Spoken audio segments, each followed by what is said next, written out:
Hello everybody, this is Joseph M.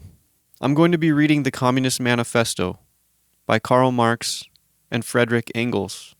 This text was written in 1848. The Communist Manifesto, after a 23-year voyage into obscurity, became one of the most important political manifestos of all time. Marx and Engels, who were colleagues and friends throughout their adult lives, created this political masterpiece. From 1844 to 1848, Marx transitioned from being a philosopher of the human condition to an active revolutionary. The first Congress of Communists took place in 1847, and the organization requested that Marx and Engels create a statement of principles which became the Communist Manifesto. The bourgeois revolution of France took place shortly after the publishing of the Manifesto in 1848. This revolution was somewhat expected, and the working class, who were violently crushed, held a major role. The Manifesto did not make an immediate impact on revolutionary activity, but later would have a great impact on revolutionary struggles around the globe. Manifesto of the Communist Party. A specter is haunting Europe, the specter of communism. All the powers of old Europe have entered into a holy alliance to exorcise this specter. Pope and Tsar, Metternich and Guizot, French radicals and German police spies. Where is the party in opposition that has not been decried as communistic by its opponents in power? Where is the opposition that has not hurled back the branding reproach of communism against the more advanced opposition parties as well as against its reactionary adversaries? Two things result from this fact. 1. Communism is already acknowledged by all European powers to be itself a power. 2. It is high time that communists should openly, in the face of the whole world, publish their views, their aims, their tendencies, and meet this nursery tale of the specter of communism with a manifesto of the party itself. To this end, communists of various nationalities have assembled in London and sketched the following manifesto to be published in the English, French, German, Italian, Flemish, and Danish languages. Section 1. Bourgeois and Proletarians. The history of all hitherto existing society is the history of class struggles. Freeman and slave, patrician and plebeian, lord and serf, guildmaster and journeyman, in a word, oppressor and oppressed, stood in constant opposition to one another, carried on an uninterrupted, now hidden, now open fight, a fight that each time ended either in a revolutionary reconstitution of society at large or in the common ruin of the contending classes. In earlier epochs of history, we find almost everywhere a complicated arrangement of society into various orders, a manifold gradation of social rank. In ancient Rome, we have patricians, knights, plebeians, slaves. In the Middle Ages, feudal lords, vassals, guildmasters, journeymen, apprentices, serfs. In almost all of these classes, again, subordinate gradations. The modern bourgeois society that has sprouted from the ruins of feudal society has not done away with class antagonisms. It has but established new classes, new conditions of oppression, new forms of struggle in place of the old ones. Our epoch, the epoch of the bourgeoisie, possesses, however, this distinctive feature. It has simplified the class antagonisms. Society as a whole is more and more splitting up into two great hostile camps, into two great classes directly facing each other, bourgeoisie and proletariat. From the serfs of the Middle Ages sprang the chartered burghers of the earliest towns. From these burgesses, the first elements of the bourgeoisie were developed. The discovery of America, the rounding of the Cape, opened up fresh ground for the rising bourgeoisie. The East Indian and Chinese markets, the colonization of America, trade with the colonies, the increase in the means of exchange and in commodities generally, gave to commerce, to navigation, to industry, an impulse never before known, and thereby to the revolutionary element in the tottering feudal society, a rapid development. The feudal system of industry, in which industrial production was monopolized by closed guilds, now no longer sufficed for the growing wants of the new markets. The manufacturing system took its place. The guild masters were pushed aside by the manufacturing middle class. Division of labor between the different corporate guilds vanished in the face of division of labor in each single workshop. Meantime, the markets kept ever growing, the demand ever rising. Even manufacture no longer sufficed. Thereupon, steam and machinery revolutionized industrial production. The place of manufacture was taken by the giant modern industry, the place of the industrial middle class by industrial millionaires, the leaders of whole industrial armies, the modern bourgeois. Modern industry has established the world market, for which the discovery of America paved the way. This market has given an immense development to commerce, to navigation, to communication by land. This development has, in its turn, reacted on the extension of industry. And in proportion as industry, commerce, navigation, railways extended, in the same proportion the bourgeoisie developed, increased its capital, and pushed into the background every class handed down from the Middle Ages. We see, therefore, how the modern bourgeoisie is itself the product of a long course of development, of a series of revolutions in the modes of production and of exchange. Each step in the development of the bourgeoisie was accompanied by a corresponding political advance of that class. An oppressed class under the sway of the feudal nobility, an armed and self-governing association in the medieval commune. Here, independent urban republic, as in Italy and Germany. There, taxable third estate of the monarchy, as in France. Afterwards, in the period of manufacture proper, serving either the semi-feudal or the absolute monarchy as a counterpoise against the nobility, and in fact, cornerstone of the great monarchies in general. The bourgeoisie has at last, since the establishment of modern industry and of the world market, conquered for itself, in the modern representative state, exclusive political sway.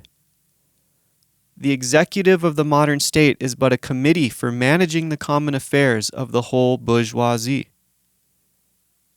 The bourgeoisie, historically, has played a most revolutionary part.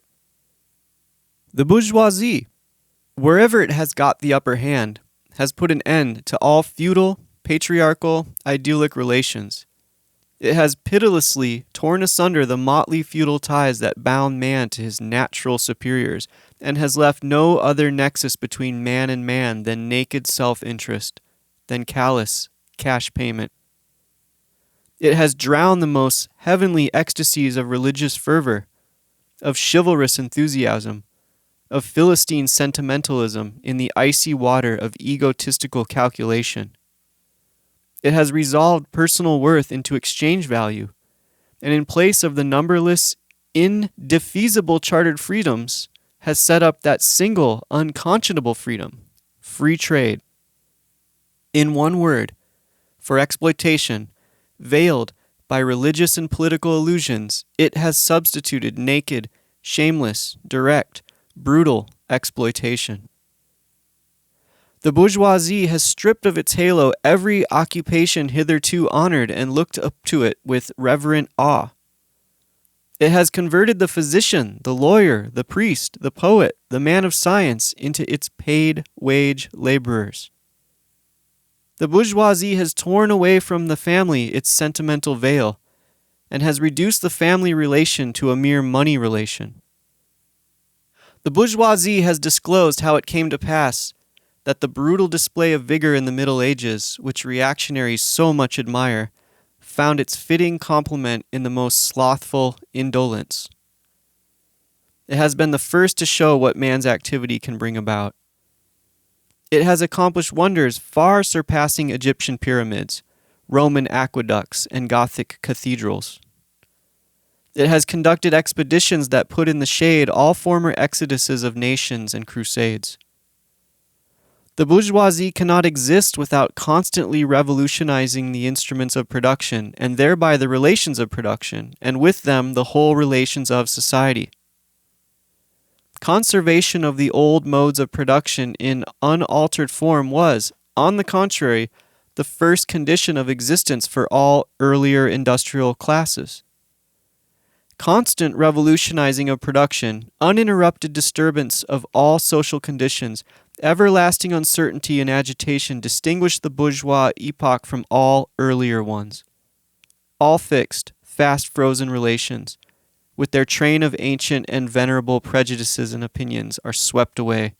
All new-formed ones become antiquated before they can ossify. All that is solid melts into air. All that is holy is profaned. And man is at last compelled to face with sober senses his real conditions of life and his relations with his kind. The need of a constantly expanding market for its products chases the bourgeoisie all over the surface of the globe. It must nestle everywhere, settle everywhere, establish connections everywhere. The bourgeoisie has, through its exploitation of the world market, given a cosmopolitan character to production and consumption in every country. To the great chagrin of reactionaries, it had drawn from under the feet of industry the national ground on which it stood. All old established national industries have been destroyed or are daily being destroyed.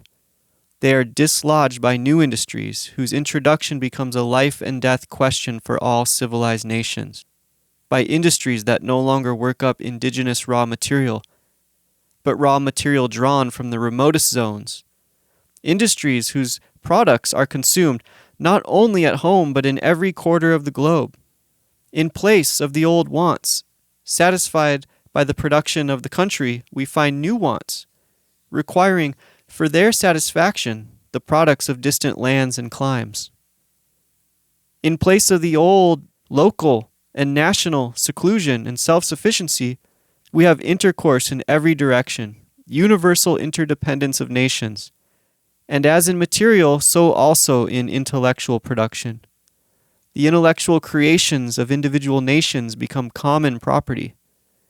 National one-sidedness and narrow-mindedness become more and more impossible, and from the numerous national and local literatures there arises a world literature. The bourgeoisie, by the rapid improvement of all instruments of production, by the immensely facilitated means of communication, draws all, even the most barbarian nations, into civilization. The cheap prices of its commodities are the heavy artillery with which it batters down all Chinese walls, with which it forces the barbarians' intensely obstinate hatred of foreigners to capitulate. It compels all nations, on pain of extinction, to adopt the bourgeois mode of production. It compels them to introduce what it calls civilization into their midst, that is, to become bourgeois themselves. In one word, it creates a world after its own image. The bourgeoisie has subjected the country to the rule of the towns. It has created enormous cities, has greatly increased the urban population as compared with the rural, and has thus rescued a considerable part of the population from the idiocy of rural life. Just as it has made the country dependent on the towns, so it has made barbarian and semi-barbarian countries dependent on the civilized ones, nations of peasants on nations of bourgeois, the East on the West. The bourgeoisie keeps more and more doing away with the scattered state of the population, of the means of production and of property. It has agglomerated population, centralized means of production, and has concentrated property in a few hands. The necessary consequence of this was political centralization. Independent or but loosely connected provinces with separate interests, laws, governments, and systems of taxation became lumped together into one nation, with one government, one code of law, one national class interest, one frontier, and one customs tariff. The bourgeoisie, during its rule of scarce 100 years, has created more massive and more colossal productive forces than have all preceding generations together.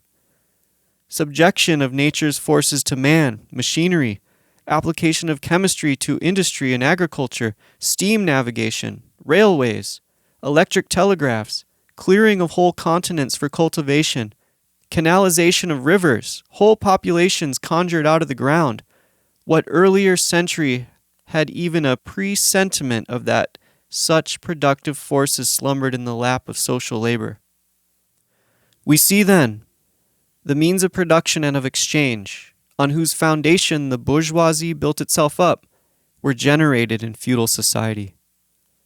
At a certain stage in the development of these means of production and of exchange, the conditions under which feudal society produced and exchanged, the feudal organization of agriculture and manufacturing industry, in one word, the feudal relations of property became no longer compatible with the already developed productive forces. They became so many fetters. They had to be burst asunder. They were burst asunder.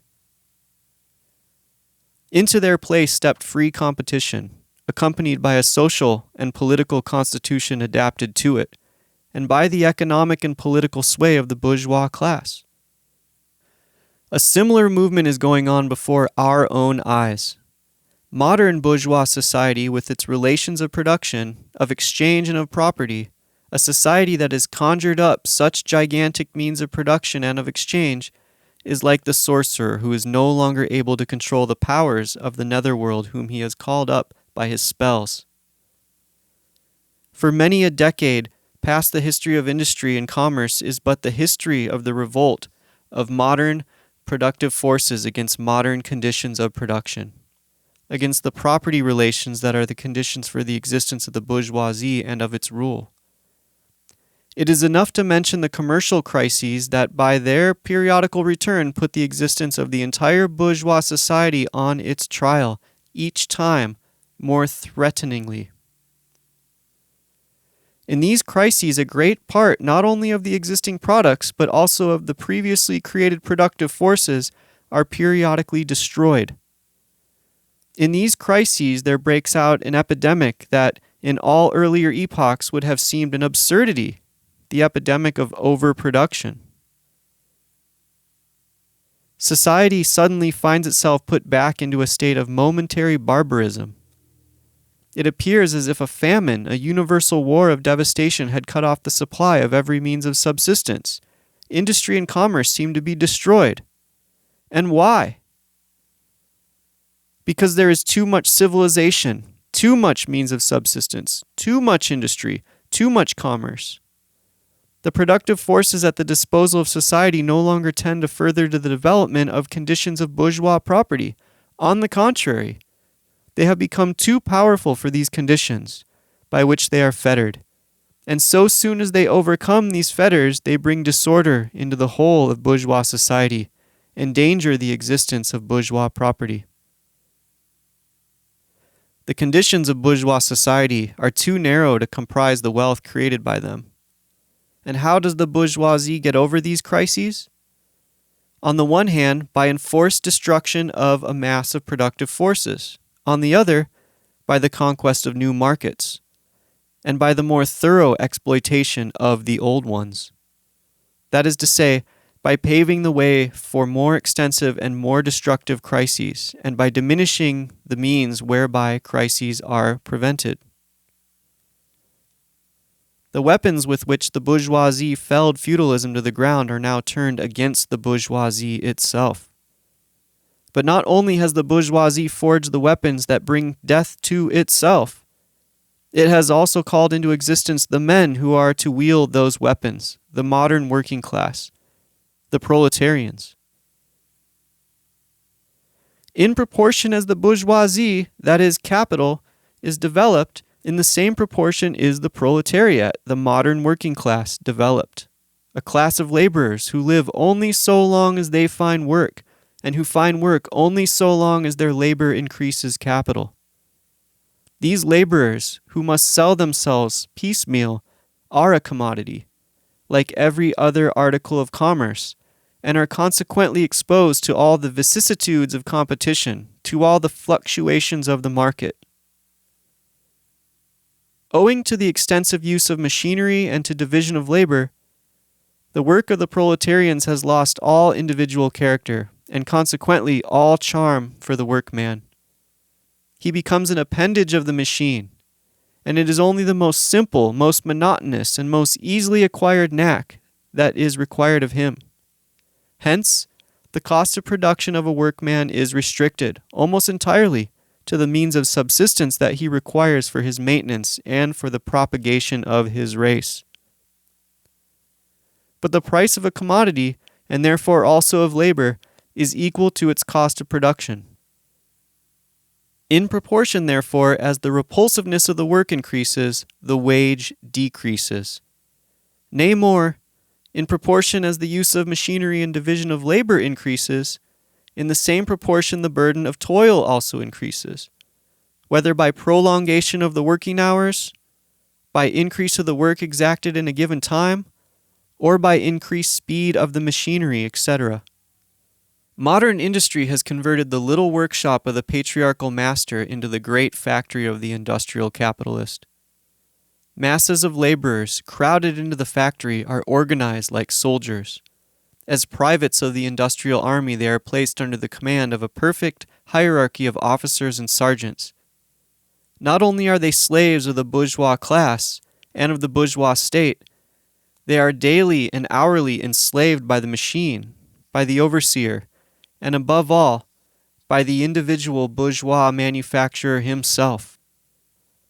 The more openly this despotism proclaims gain to be its end and aim, the more petty, the more hateful, and the more embittering it is. The less skill and exertion of strength implied in manual labor, in other words, the more modern industry becomes developed, the more is the labor of men superseded by that of women. Differences of age and sex have no longer any distinctive social validity for the working class. All the instruments of labor more or less expensive to use according to their age and sex. No sooner is the exploitation of the laborer by the manufacturer so far at an end that he receives his wages in cash than he is set upon by the other portions of the bourgeoisie, the landlord, the shopkeeper, the pawnbroker, etc. The lower strata of the middle class, the small tradespeople, shopkeepers, and retired tradesmen generally, the handicraftsmen and peasants, all these sink gradually into the proletariat, partly because their diminutive capital does not suffice for the scale on which modern industry is carried on, and is swamped in the competition with the large capitalists, partly because their specialized skill is rendered worthless by new methods of production. Thus, the proletariat is recruited from all classes of the population. The proletariat goes through various stages of development. With its birth begins its struggle with the bourgeoisie. At first, the contest is carried on by individual laborers, then by the workpeople of a factory, then by the operatives of one trade, in one locality, against the individual bourgeois who directly exploit them. They direct their attacks not against the bourgeois conditions of production, but against the instruments of production themselves. They destroy imported wares that compete with their labor. They smash to pieces machinery. They set factories ablaze. They seek to restore by force the vanished status of the workmen of the Middle Ages. At this stage, the laborers still form an incoherent mass scattered over the whole country and broken up by their mutual competition. If anywhere they unite to form more compact bodies, this is not yet the consequence of their own active union, but of the union of the bourgeoisie, which class, in order to attain its own political ends, is compelled to set the whole proletariat in motion, and is moreover yet, for a time, able to do so. At this stage, therefore, the proletarians do not fight their enemies, but the enemies of their enemies, the remnants of absolute monarchy, the landowners, the non-industrial bourgeois, the petty bourgeoisie.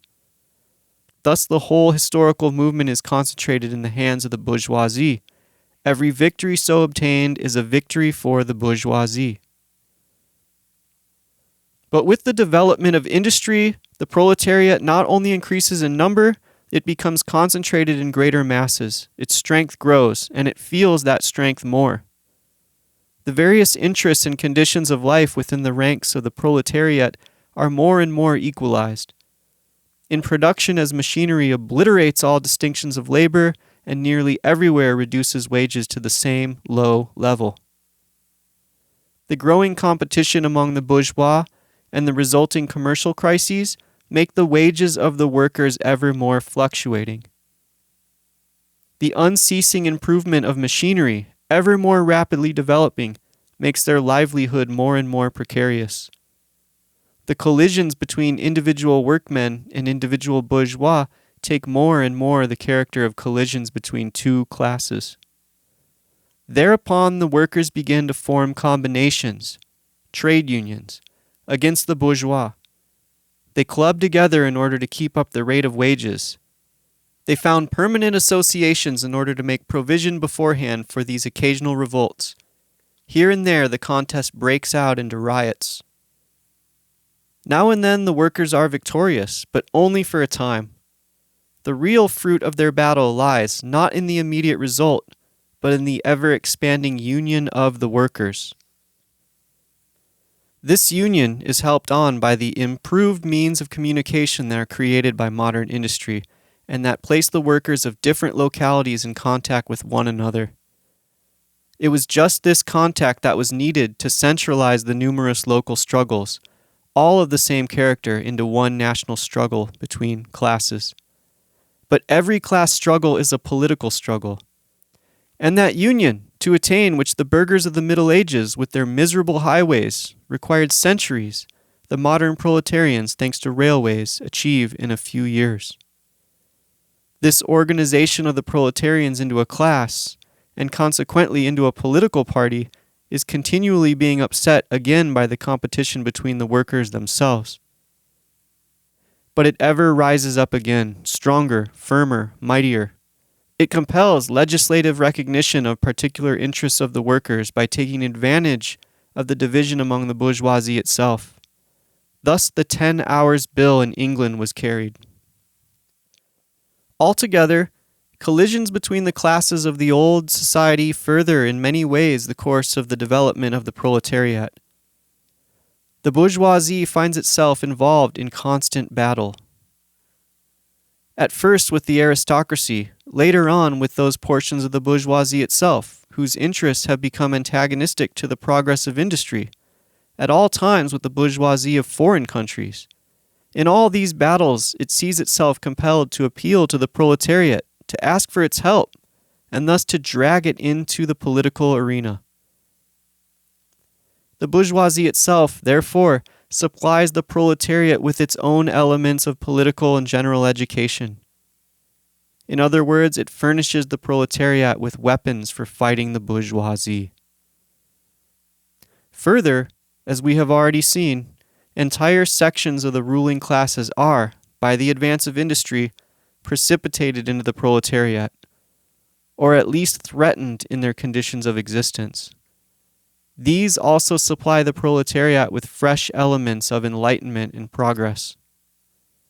Finally, in times when the class struggle nears the decisive hour, the process of dissolution going on within the ruling class, in fact within the whole range of old society, assumes such a violent, glaring character that a small section of the ruling class cuts itself adrift and joins the revolutionary class, the class that holds the future in its hands.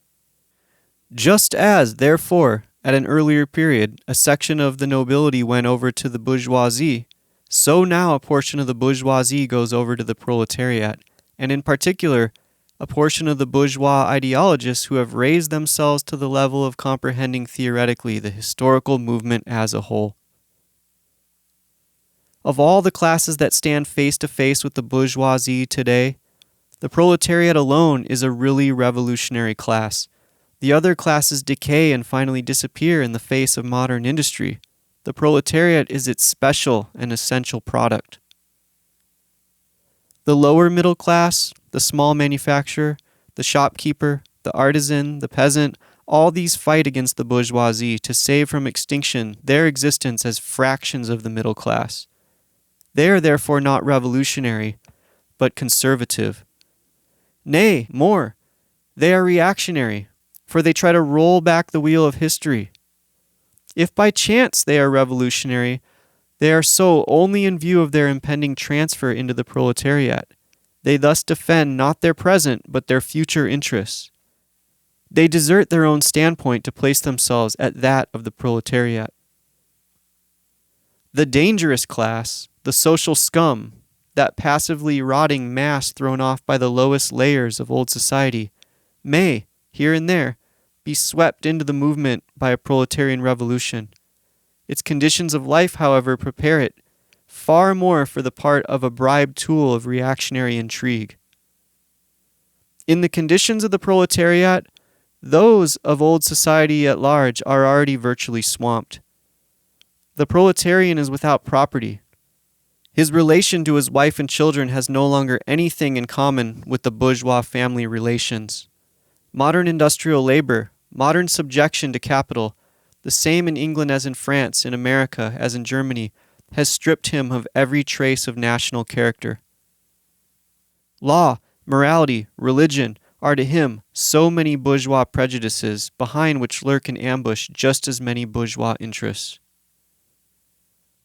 All the preceding classes that got the upper hand fought to fortify their already acquired status by subjecting society at large to their conditions of appropriation. The proletarians cannot become masters of the productive forces of society except by abolishing their own previous mode of appropriation, and thereby also every other previous mode of appropriation. They have nothing of their own to secure and to fortify.